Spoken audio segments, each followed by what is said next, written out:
same time, Mr. Weber made very many successful financial investments on behalf of Mr. Joel.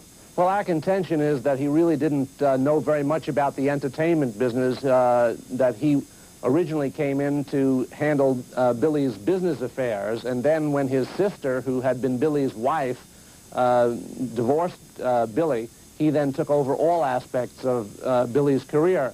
Our position is that he really didn't do anything to benefit Billy. Frank's management continued despite Billy and Elizabeth's divorce, some of which Frank helped negotiate. Attorneys for Joel say Billy trusted Frank implicitly, even naming him godfather after the singer and his new wife, Christy Brinkley, gave birth to daughter Alexa. Billy trusted him completely. He was not only his brother-in-law, he was the godfather of Billy's only child. They were very close personal friends. He sided with Billy during the divorce that Billy went through. Billy gave him power of attorney. He wrote every check for any financial transaction that Billy ever had, and he represented him for over 9 years.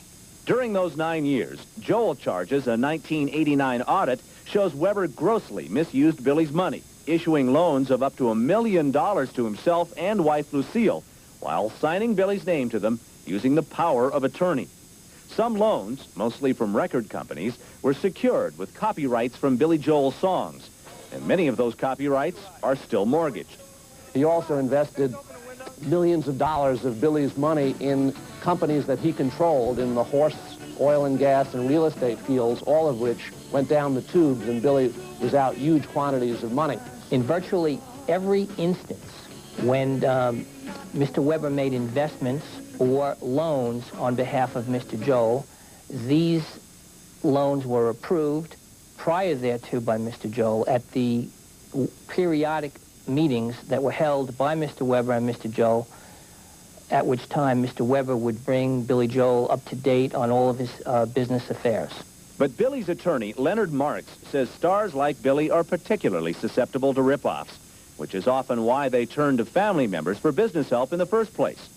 Marks is no stranger to courtroom battles between celebrities and managers, having handled such cases for Eddie Murphy and others. Billy, I don't believe, graduated from high school. He certainly has no financial training or background of any kind. This fellow was the general partner of various horse breeding enterprises, which were very speculative. He put a lot of Billy's money into these horse breeding partnerships. They all lost money, and then when he was losing money, he would borrow additional monies from Billy and put that into the horse breeding partnerships, all the time, according to the complaint, telling him that these were fabulously successful, when in fact now they're completely underwater. You know, Judge, they say justice is blind. I sure hope it ain't deaf. When there's a lot of money and managers have a lot of power, some of them let the power go to their heads and they get carried away. That's not true by any means in all cases, but it's not infrequent in the entertainment business that entertainers are taken advantage of by those in positions of power. When Trial Watch returns, Billy Joel and Frank Weber were once the best of friends. Now Joel accuses his ex-brother-in-law of stealing $30 million. Weber says he didn't start the fire and points the finger at Billy's second wife, model Christy Brinkley.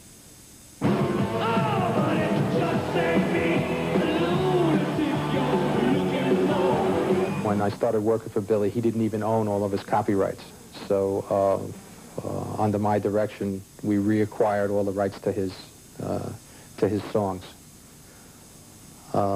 In addition, I had negotiated a series of interest-free loans for Billy from the record company, instead of him receiving advances which he would have had to pay taxes on, and thereby saving him millions of dollars in taxes.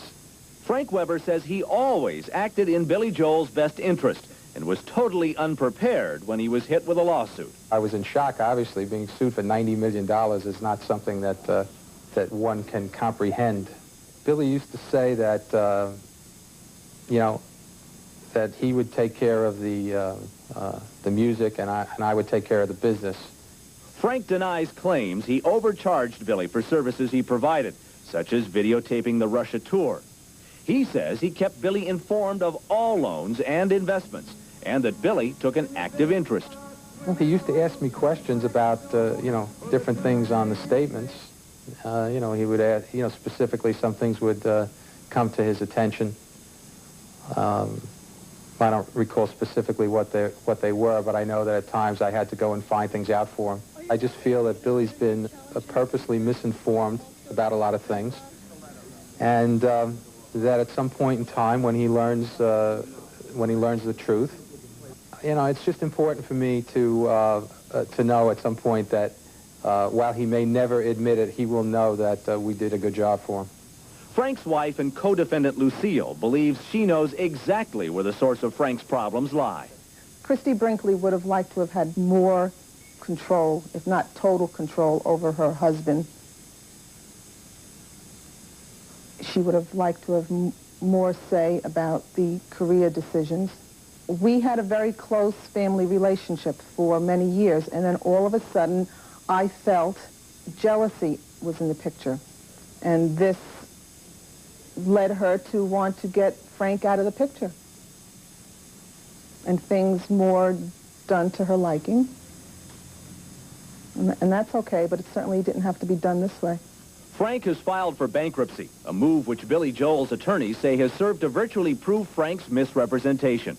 They say dozens of items Frank claimed to be virtually worthless in his bankruptcy papers are the same items he was telling Billy were worth a fortune. And we also found out that Weber had transferred various properties to his wife. We contend he did that in order to avoid creditors. Frank denies these charges and counters that the investments in question failed because of the recession and other factors. As for the trial, Frank says he's the underdog in this case, but expects to win. Well, it's difficult to, you know, to fight against Billy Joel. I mean, he's a powerful guy. He's got a lot of money, in spite of what he says. And, you know, we have very limited resources, but we're not going to quit. And we're going to hang in there until this thing is resolved favorably. So a court will decide who's the villain here, Frank and Lucille, or is it Billy and his uptown girl?